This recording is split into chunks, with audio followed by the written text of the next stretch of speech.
Hello， 大家好，我是宇哥。今天呢，我们来讲太阳系边缘的外星看守者。在2016年的4月7日呢，负责 NASA 新视野号的团队呢，正在紧张地等待着，因为航天器呢即将进入太阳系的最外层，他们瞄准的是冥王星，它呢是位于太阳系中一个叫柯伊伯带的一个区域。就在到达这颗矮行星之前呢，科研团队们就注意到附近突然发现有一个物体，而且它的行为呢非常诡异。这个物体不管它是什么旋转的速度居然比周围的其他物体都要快，而且太快了，是人为的快。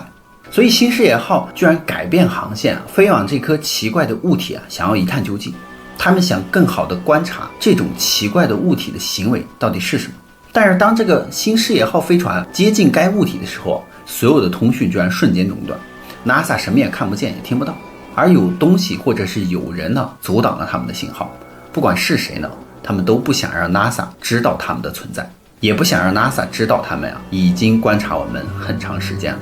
那柯伊伯带是太阳系远端的一个环形空间区域，也是一个巨大的空间区域。它的内缘是位于海王星轨道，距离太阳约30个天文单位。那一个天文单位是地球到太阳的距离。因此柯伊伯带的内缘的距离离太阳是28亿英里，然后它又延伸了大约45亿英里远。所以柯伊伯带之外是一个称为奥尔特云的一个结构，那个地方又更大更远更奇怪了，我们还没有能力探测到那里。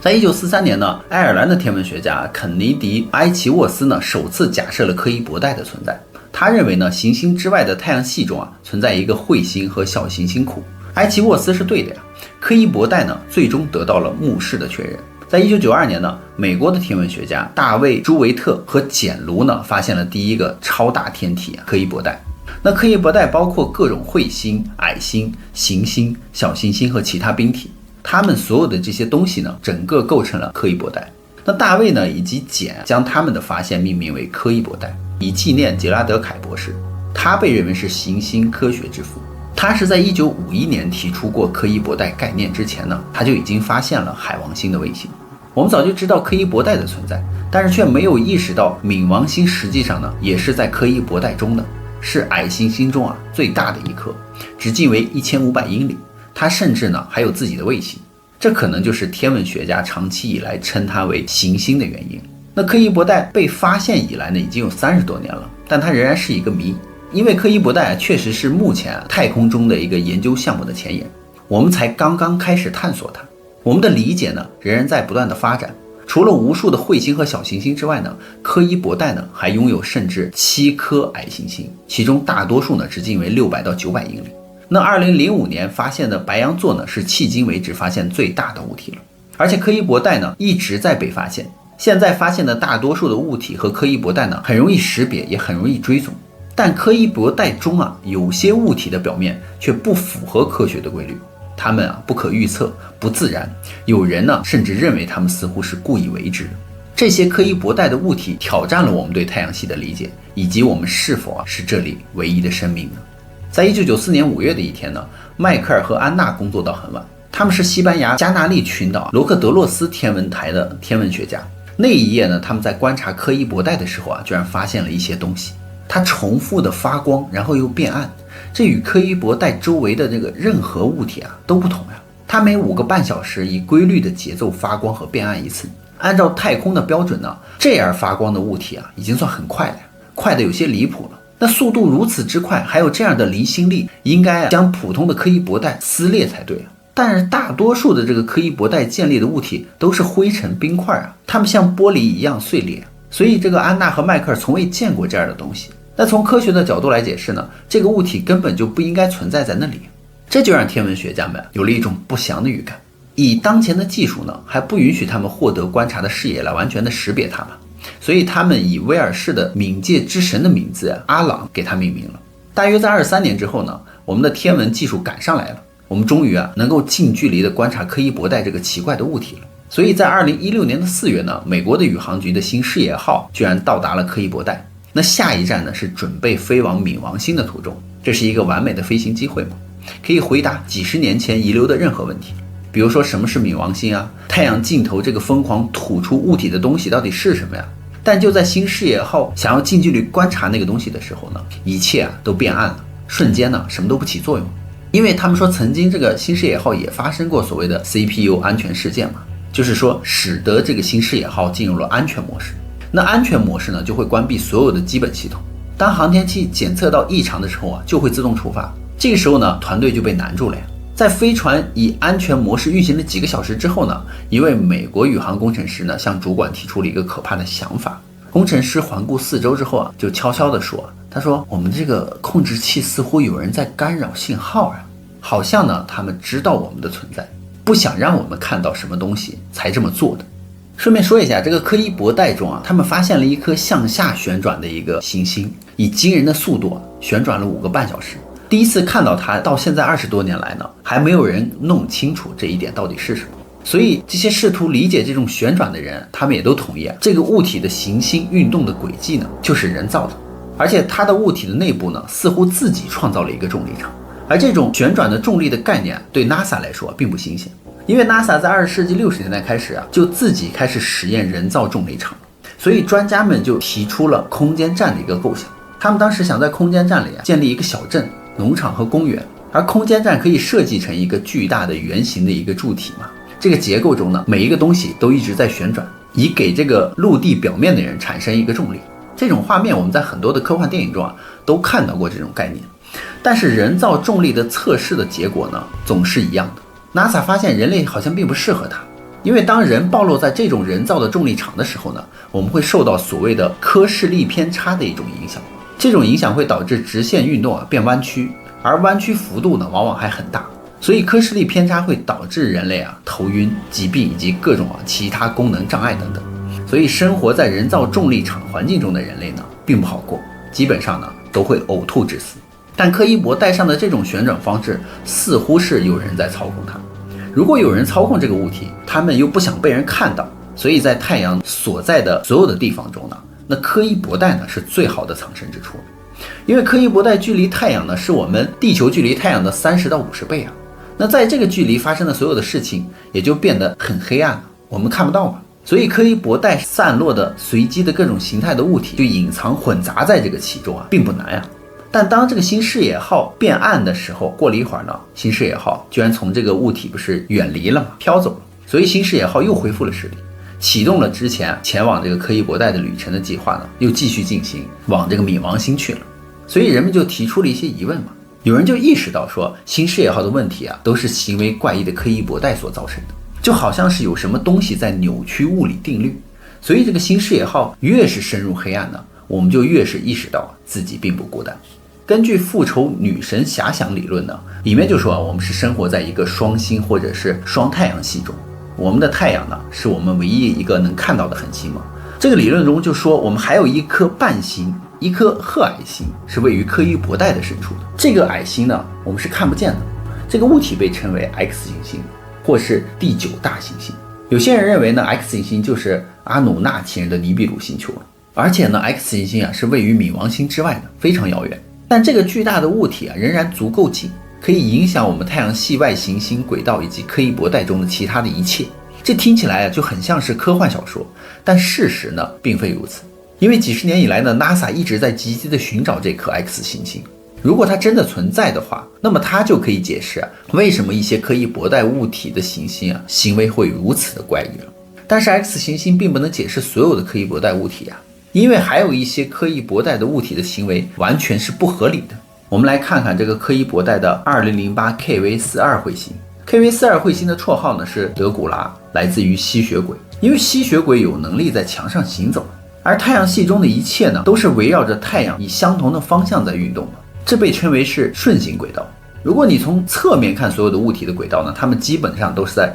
同一个平面上，这也被称为黄道面嘛。所以你还记得德古拉是如何在墙上行走的吗？也就是说，德古拉在其轨道上所做的是以其他行星相反的方向在逆向运动，所以他忽略了这个黄道平面，他只是呢在那里做自己的事情。而德古拉呢并不小，这颗行星的直径为30英里，如果它撞击地球的话呢，将导致灭绝事件的发生。而幸运的是，这个德古拉的轨道大约是海王星的2倍，而我们仍然在密切的关注它。现在呢，多亏了詹姆斯韦伯望远镜啊，这柯伊伯带外的这个新照片啊，在不断的涌现。但我们被告知呢和看到的呀，是这个渠道令人难以置信的控制。我们已经发现啊 ，NASA 在向公众发布图像之前呢，会对其进行修改的。每当媒体要求提供有关调查的相关数据的时候呢 ，NASA 都会说出过于科学的术语，而这些呢都没有任何的意义嘛。尽管这么多年来有很多人来压制信息，但仍然还是有一些勇敢的人啊站出来提供非常有趣的新消息的。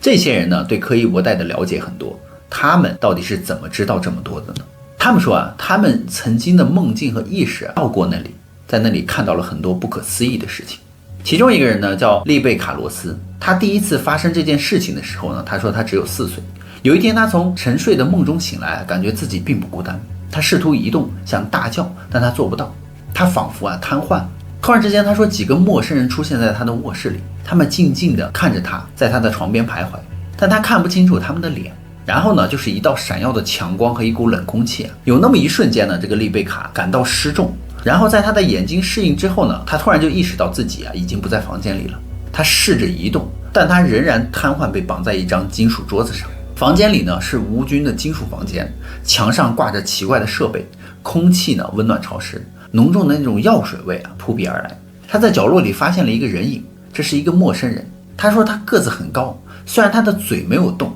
但他可以听到他们对他说的话。他说他听到说你没有危险，我们只是想跟你玩。而丽贝卡很困惑，然后陌生人就指了指房间的另一张桌子那里有个书，还有谜题，有各种各样的游戏。有些游戏测试逻辑，有些呢是测试数学，有些呢是测试视觉、理解以及记忆的。他说他在那里感觉时间过得很快，好像过了几个小时一样。然后丽贝卡呢解决了他所能解决的测试的所有的题，然后陌生人走近他呢，对他微笑，然后在眼前的一切瞬间他说就变白了。当这个丽贝卡睁开眼睛的时候呢，发现自己又回到自己的那个床上。据他所说呢，他没有受伤，除了鼻子一直在流血以外。当天呢，这个丽贝卡就像平常一样去上学了。之后呢，之前梦到的这些记忆呢，很快就消失了，就像你忘了自己的梦的细节一样，很快。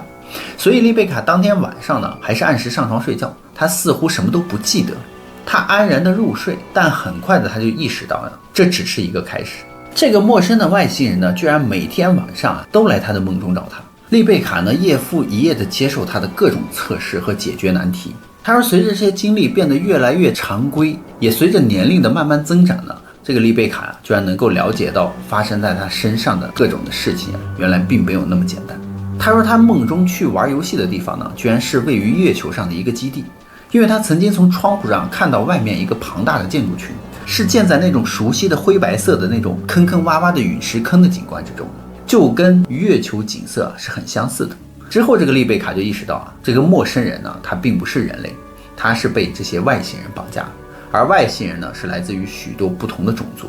他说他看到了类似于螳螂人的身形的人，他还看到了大多是称之为灰人的外星人。那在一次世界经济衰退的期间呢，灰人居然激活了丽贝卡的通灵能力。他们说所有的人类都是有这种天赋的，但很少有人能够激活。丽贝卡呢，多年以来一直在做他们给他做的那种练习测试题，实际上呢，这是一种通灵训练的计划，主要呢是在教这个丽贝卡如何获取控制他的通灵能力。而丽贝卡掌握了心灵感应技术之后呢，他就被迫冷漠的与基地中被囚禁的一些生物开始练习交流。而有些生物看起来呢，他说很像人类，有些则不是，但他能够感受到他们都是有知觉的，并且知道发生在他们身上的事情。他可以感知到他们都很害怕被囚禁在那里。那通过心灵感应的界面呢，丽贝卡呢被提取了 DNA 的样本，他不知道这些样本的用途，但也没有问。那经过4年的高强度训练呢，丽贝卡被召集参加会议。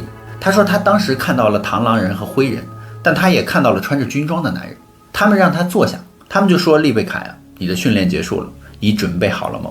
丽贝卡问，我准备好做什么呢？他说，终于到了要告诉你为什么过去这4年来你一直在访问月球基地，为什么被带离地球，为什么必须与外星物种交流，为什么呢？他被教导发展他的精神力量。他们说，丽贝卡你要加入黑暗舰队了。训练结束之后呢，9岁的丽贝卡最后一次被带离家呢，他被带到了五大湖海军站，接受基于创伤精神编程控制。接下来呢，他被绑在座位上，需要通过跳跃门而跳跃门呢，是可以将人和物体传送到很远距离的一个传送门，是黑暗舰队告诉他说，你马上要离开这里20年，去做20年的任务。之后呢，他就被送入了跳跃门。那在接下来的几年里呢，丽贝卡说他大部分的时间都是在太空中巡逻，帮助火星防御部队呢，使用改装的一些飞机保护火星舰队基地周围的区域，保护基地免受螳螂或者是爬行动物等火星土著生物的侵害。主要的任务呢是保护基地，但是如果他能够抓住一个外星人来获取他们的技术的话，那就会有奖励。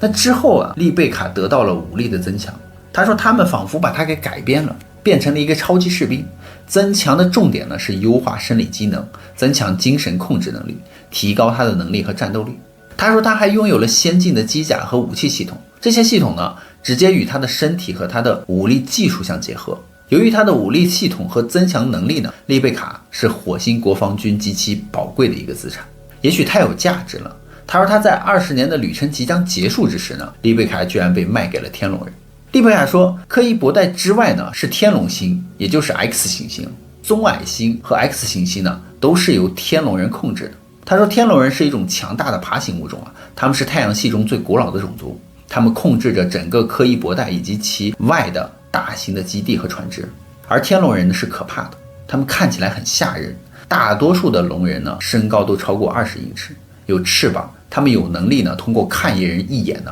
就使其瘫痪，瘫痪之后呢你就没能力说话了，而且立刻会感觉到恶心、想吐和恐惧。那这种事情呢会让人感到非常不安。令人更不安的是这一切都是精神上控制的。他说我们会听到脑海里有一个声音，一个非常响亮深沉的声音，这种声音是很可怕的。在那之前呢，他说我们所有的心灵感应接触都是正常交流的，这种感觉呢就像是我自己思想的音量和强度被增强了一样。其实害怕天龙人的最大原因呢，他说是他们的技术，他们掌握了先进的全息技术、精神操控和门户技术，远远超出了人类所拥有的一切。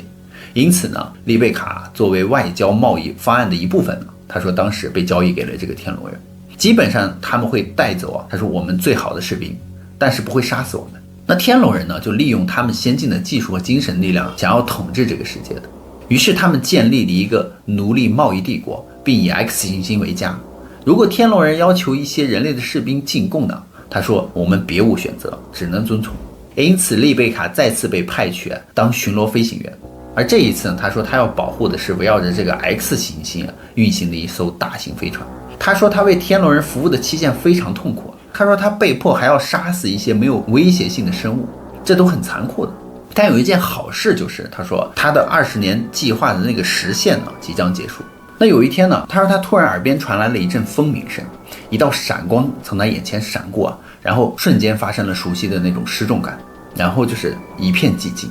之后在丽贝卡听到了外面的鸟儿的声音，小孩们玩耍的声音，他突然间意识到自己回家了，不只是回到地球的家，他还回到了他9岁的身体里面。那逐渐的呢，他过去的20年的所有的记忆就开始慢慢的消失。他当时就心想说难道这一切都是梦吗？最后他发现不，这是真实的记忆。他们之所以消退得快，是因为黑暗舰队呢正在抹去他大脑的记忆。但是在2012年呢，40岁的里贝卡遭遇了一场意外的事故，然后呢，他说所有的记忆瞬间都涌现了出来。他说他并不是唯一有这种经历的人，许多其他的人居然也都站了出来，描述了类似的童年经历，绑架、训练、部署到各个基地，以及20年的承诺。告密者爆料说该计划名为20年回归计划。这些孩子呢被迫会成为奴隶，像战士一样，他们一生呢都在接受基因改造，他们遭受着我们无法想象的身心虐待，他们遭受的痛苦呢足以让大多数人为20年太空计划或美国海军控制的黑暗舰队呢而感到痛苦。但是他们说最终的目的呢是为了服务银河。而科学家们仍然不知道为什么新视野号飞船呢在接近柯伊伯带的时候会自动关闭，但是20年回归计划的幸存者知道原因，因为人类不允许走那么远。他们说人类只允许被前往柯伊伯带的边缘而已，但不能走得更远。整个太阳系可能都是属于我们的，但是其他的一切呢，他们说都属于天龙座的外星人掌控。所以大家认为呢？那么好了，故事呢宇哥也就讲完了，别忘了订阅关注宇哥的频道看更多后续精彩内容哦。